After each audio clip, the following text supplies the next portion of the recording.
everyone, in today's video I'll tell you how to on off keyboard sound in your device OnePlus Nord N30 SE.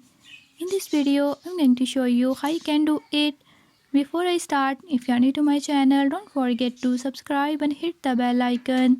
Watch complete video and learn how you can do it. Let's watch the video.